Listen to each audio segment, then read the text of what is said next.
Welcome back to my YouTube channel. तो आज हम लोग इस क्वेश्चन में करने वाले हैं कि दैनिक जीवन में गणित के उदाहरण तथा गणित के महत्व का स्पष्ट कीजिए। ठीक है, अगर आपका जो पेडागोजिकल जो सब्जेक्ट है जैसे मैथ्स है या फिजिक्स है, तो आप अगर फिजिकल साइंस ले रहे हो या मैथमेटिकल साइंस ले रहे हो, तो ऑलमोस्ट फिजिकल साइंस और मैथमेटिकल साइंस का जो कंटेंट है, जो टॉपिक है, ऑलमोस्ट सब कुछ सेम है। ठीक है, तो आप फिजिकल साइंस के भी स्टूडेंट हो, तो जिस जगह पे यहाँ पे मैथ्स लिखा जा रहा है, गणित लिखा जा रहा है, आप यहाँ पे फिजिकल साइंस को बस एडिट करके आप कर लिख सकते हो, तो आपको फुल मार्क्स मिलेगा। ठीक है, तो चलिए स्टार्ट करते हैं। इस क्वेश्चन में, इस लेक्चर में हम लोग अर्थ जानेंगे, परिभाषा जानेंगे और प्रकृति जानेंगे। नेक्स्ट लेक्चर में हम लोग महत्व एवं उपयोगिता और निष्कर्ष को डिस्कस करेंगे। अदरवाइज ये वीडियो बहुत लंबा हो जाएगा, तो मैं नहीं चाहती कि ये वीडियो बहुत ज़्यादा लंबा हो और आपको देखने में कोई डिफ़िकल्टीज आए। ठीक है, तो चलो स्टार्ट करते हैं। तो पहले हम लोग समझेंगे कि अर्थ क्या होता है। मतलब देखो, यहाँ पे जैसे क्वेश्चन है कि दैनिक जीवन में गणित के उदाहरण, तो पहले हम लोग गणित के अर्थ को समझेंगे, परिभाषा को समझेंगे और प्रकृति को समझेंगे कि एक्चुअल में गणित का क्या अर्थ है, क्या परिभाषा है, क्या प्रकृति है। Okay, so let's start. तो पहला है कि गणित शब्द ग्रीक भाषा के मैथिमा शब्द से हुई है, जिसका अर्थ है कुछ सीखना। ठीक है, तो गणित का जो उत्पत्ति हुआ है वो कहाँ से हुआ है? मैथिमा शब्द से हुआ है। मतलब मैथिमा शब्द क्या, किस भाषा से लिया गया है? ग्रीक भाषा से लिया गया। देखिए, बहुत इंपॉर्टेंट है, ये आपके ऑब्जेक्टिव क्वेश्चन में ऐसा पूछा जाता है। ठीक है, और जिसका क्या अर्थ होता है? कुछ सीखना। तो गणित वह शास्त्र है जिसमें गणनाओं की प्रधानता होती है। तो गणित क्या है? गणित वह शास्त्र है जिसमें गणनाओं की प्रधानता होती है। अर्थात गणित अंक, अक्षर, चिन्ह आदि संक्षिप्त संकेतों का वह विज्ञान है जिसकी सहायता से परिणाम, दिशा, स्थान का बोध होता है। जो गणित क्या करता है कि अंक, अक्षर, चिन्ह आदि का संक्षिप्त जो संकेतों का वह विज्ञान है जो क्या करता है कि जिसकी सहायता से परिणाम को या दिशा को क्या करता है? स्थान का बोध होता है। गणित एक अमूर्त और निगमनात्मक प्रणाली है। तो आपको निगमनात्मक प्रणाली आप लोग जानते हैं होंगे कि क्या होता है। अमूर्त क्या होता है? देखो, एक होता है मूर्त, एक होता है अमूर्त। तो मूर्त ऐसा चीज़, ठीक है, कॉन्क्रीट चीज़ों को बोला जाता है जिसको हम लोग छू सकते हैं, देख सकते हैं, उसको हम लोग क्या कर छू सकते हैं, टच कर सकते हैं। तो ऐसे चीज़ों को हम क्या बोलेंगे? मूर्त बोलेंगे। लेकिन अमूर्त, जिसको हम छू नहीं सकते हैं, जिसको हम देख नहीं सकते, जिसको सिर्फ हम फील कर सकते हैं, लॉजिक्स को भी सिर्फ समझ सकते हैं, तो उसको बोला जाता है अमूर्त। और निगमनात्मक प्रणाली तो आप जानती हैं कि जहाँ पे पहले रूल्स बताया जाता है, जहाँ पे पहले नियम का बात किया जाता है, उसको हम बोलते हैं निगमनात्मक प्रणाली। नेक्स्ट ये करते हैं कि आर्किमिडीज को गणित के पिता के रूप में जानते हैं कि इतना सा आपको अर्थ में लिखना ही पड़ेगा एज भूमिका के रूप में।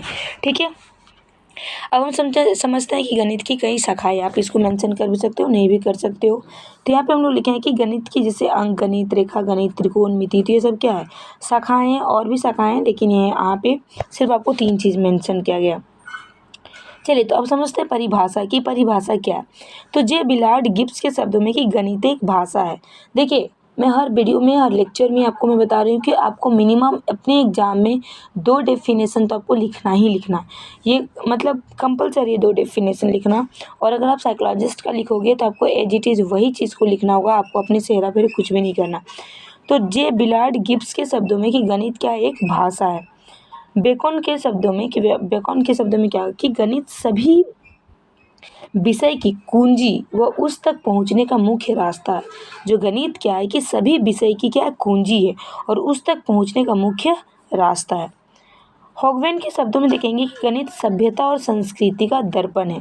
ठीक है, गणित क्या है? सभ्यता और संस्कृति का दर्पण है। बेल के अनुसार कि गणित को विज्ञान का नौकर माना जाता है। तो यहाँ पे 3-4 आपको एग्जाम्पल डेफिनेशन दिया गया है, तो आपको जो भी अच्छा लगे, मिनिमम को 2 डेफिनेशन एग्जाम में आपको लिखना ही है। गॉस के अकॉर्डिंग कि गणित विज्ञान की रानी है। जो गणित है वो क्या है? विज्ञान की रानी है। अब हम समझते हैं गणित की प्रकृति की, गणित की क्या प्रकृति है। तो गणित का सीधा संबंध नाप तौल से है। ठीक है, जो गणित है वो सीधा संबंध इसका कहाँ से? नाप तौल से।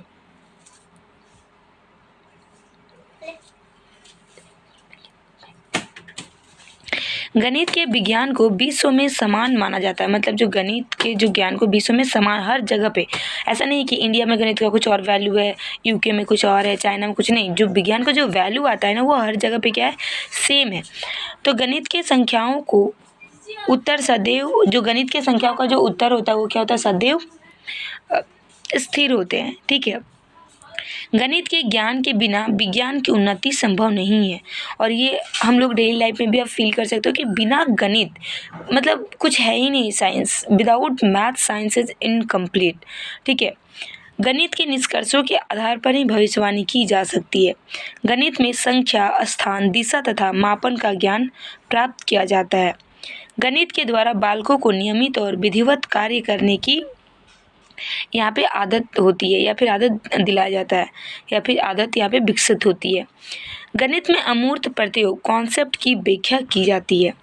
गणित के ज्ञान द्वारा बालकों में स्वस्थ तथा वैज्ञानिक दृष्टिकोण का विकास होता है।